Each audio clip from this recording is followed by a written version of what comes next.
Today we're going to talk about a modern myth. It's a story that starts thousands of years ago in ancient Greece, but believe it or not, it ends right here, on the very screen you're looking at. We're calling it the Algorithmic Narcissus. You probably know the old story, right? Narcissus, this guy from Greek mythology, finds a pool of water so clear he can see his own reflection, and he is just completely captivated. So much so that he can't look away.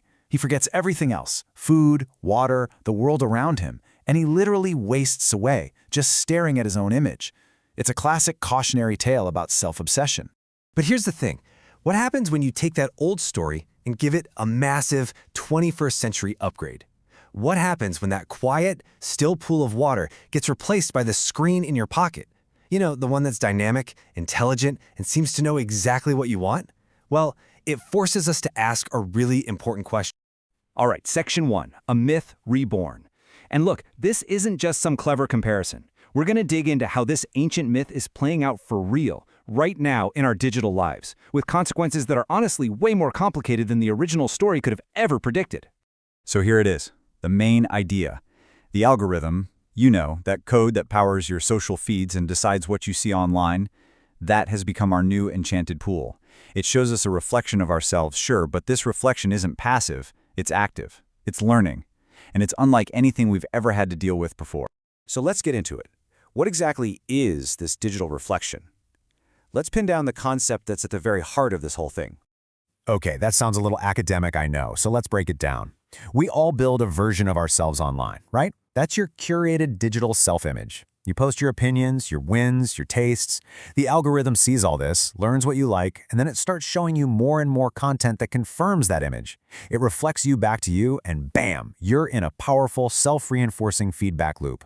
And this is where it gets really different from the original myth. The pool, it was just passive. It just sat there. But the algorithm is active. It's constantly learning from every single click, every like, every share. The pool's reflection never changed, but the algorithms is constantly affirming you, always showing you things that you'll agree with. And maybe the biggest difference? Narcissus was all alone.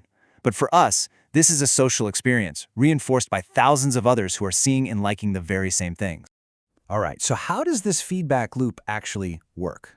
Let's pop the hood and take a look at the engine driving this whole machine, what you could call the algorithmic echo. The whole process is shockingly simple, which is what makes it so powerful. It all starts with you. You curate your self-image by posting an opinion or sharing an article.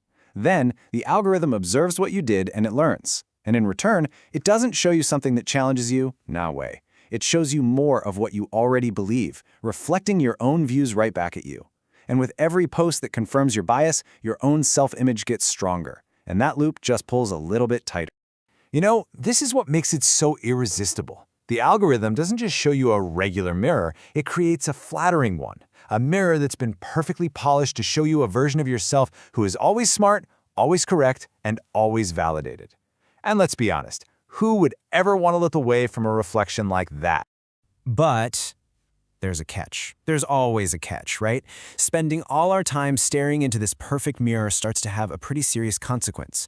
It starts to have a dulling effect on our most important tool, our own mind. Here it is. The single biggest risk is what you could call intellectual complacency. It's just a fancy way of saying we get mentally lazy. We get so comfortable and so used to being told we're right that we just stop questioning things. We stop challenging ourselves. We ultimately stop learning because, hey, why bother? The algorithm has already served up all the answers we wanted to hear. So this feedback loop, it starts to work against us. It erodes our critical thinking because we're basically shielded from any opposing ideas. It creates that intellectual laziness we were just talking about. Our online spaces turn into these massive echo chambers. And pretty soon, the goal isn't genuine curiosity about the world anymore. It just becomes simple admiration of ourselves. And the really crucial word here from the source material is subtly.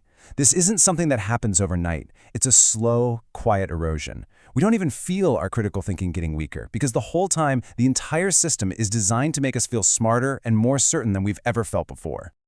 Okay, so what's the big takeaway here? How do we step back from the edge of the pool, so to speak, and actually look beyond our own reflection? I think we have to start by remembering one fundamental truth. These systems are not neutral. They are engineered to show us a reflection that we will find captivating, one that's designed for us to admire, because admiration leads to engagement. And our engagement, our clicks, our views, our time, is the currency that powers this entire ecosystem. So I'll leave you with this one last thought. The next time you're scrolling, just for a second, ask yourself this question. Is what you're seeing a window that's showing you the vast, complex, sometimes messy and challenging world out there? Or is it just a mirror, perfectly polished to show you a comfortable, flattering, and endlessly affirming reflection of yourself? The choice of what you look into, well, that's still up to you.